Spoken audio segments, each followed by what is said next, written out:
11,000 people came to the Conservative Political Action Conference looking for leadership and something to cheer for. Doesn't it feel great? It's a new day in Washington, D.C.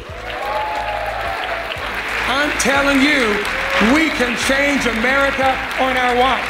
I'm telling you, we can transform the nation. I'm telling you, it's not inevitable that marriage is messed up by the other side. I'm telling you, America can be saved.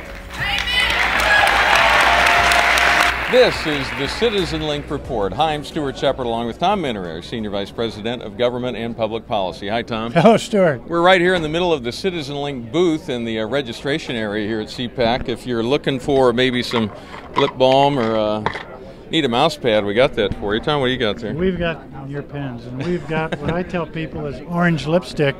It's actually chapstick, but it gets their attention. Which is a good thing. And the whole purpose of this is to help people remember CitizenLink as a brand name. It is. It's a brand new name, obviously, formerly focused on the family action, and we need to make the transition so people know that who we are and that our connection with focus on the family. And that, it's silly. I mean, we're hanging out in the booth, but the whole point of being here is to help people understand not just who CitizenLink is, but who social conservatives are.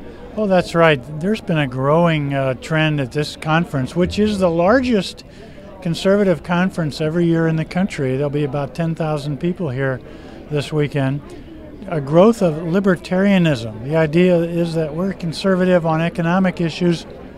We don't like these messy issues around marriage, around the issue of abortion.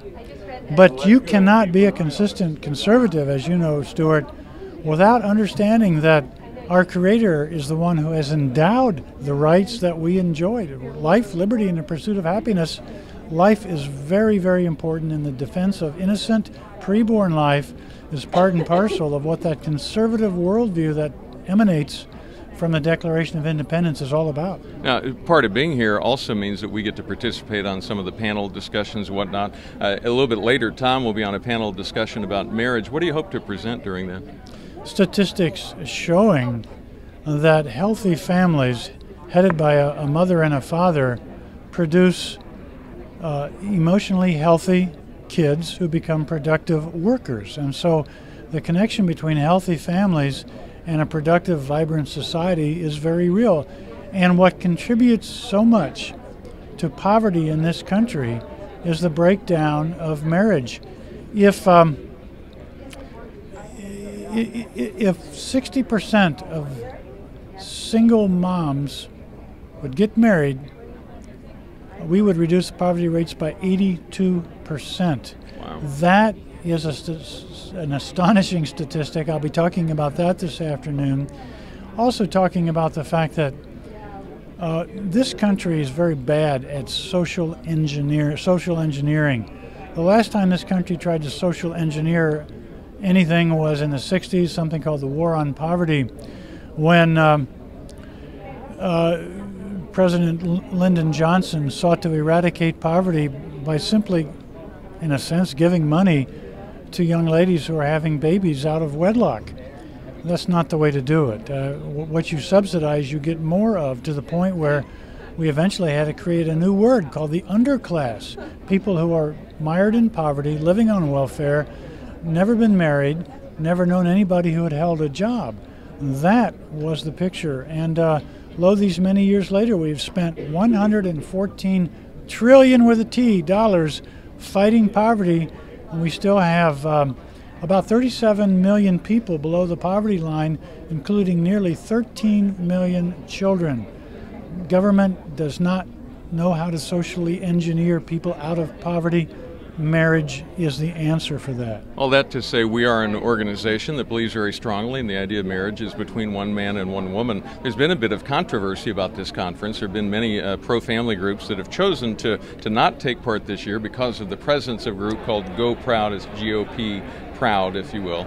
They take a conservative stand on fiscal issues and other things, but obviously would be at odds with us on the issue of marriage. What do you think about the controversy, and why are you still here, if you will? Well, it's a gay activist organization, and I sat down with their founder to find out, is he really truly conservative, and what does that mean? And well, in fact, on those issues you mentioned, economic and defense issues, he's conservative, but if you part company on marriage issue, then you're supporting same-sex marriage that undermines the importance of marriage as a fundamental part of the conservative coalition. Ronald Reagan used to talk all the time about the three-legged stool: fiscal, social, and defense conservatism. And without the social leg of that, if you will, marriage, life, the family, that stool will not stand. And so it's hard to see how an organization like GoProud, purposefully undermining the issue of marriage, can have a place at this conference. As you say, some of our conservative colleagues in the family movement have declined to participate because GoProud's here. We're here because GoProud's here, and we have to take a stand for marriage and family at a conference like this, and we've been treated wonderfully well, and so we're glad we're here. And part of being a part, Tom, is it gives you an opportunity for both conversations and influence behind the scenes long before the conference ever happens. Oh, well, it does. In fact, I was gratified. The organizers asked me to write an article for the official resource booklet that everybody has in his when he or she registers.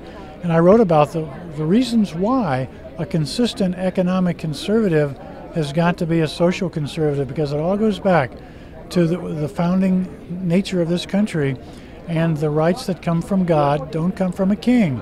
The God who endowed our rights has a moral order of things, and a lot of that deals with the family, a lot of that deals with the meaning of marriage, and the fact that one man and one woman is still what a kid needs. Not two men, not two women, one of each. The opening speaker this morning, they called her the keynote for the whole conference, Representative Michelle Bachmann, obviously allied very strongly with the Tea Party movement and tied in with a lot of the freshman lawmakers who are coming onto Capitol Hill.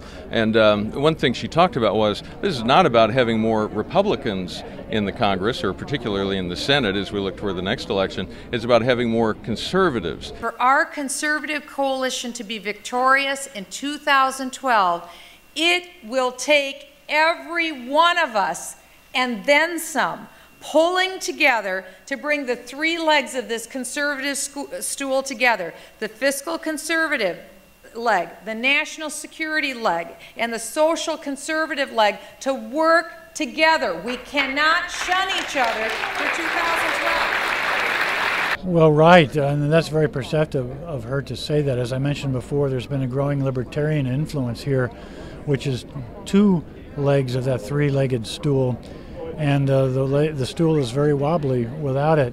So conservatism does involve the social issues, marriage, family, sex education, parental rights of all nature, and that's why we're here. Right. Tom, as people come through this conference, we're just here on the opening day of it as we record this. As people attend this and then depart in a few days, what do you hope they take home with them?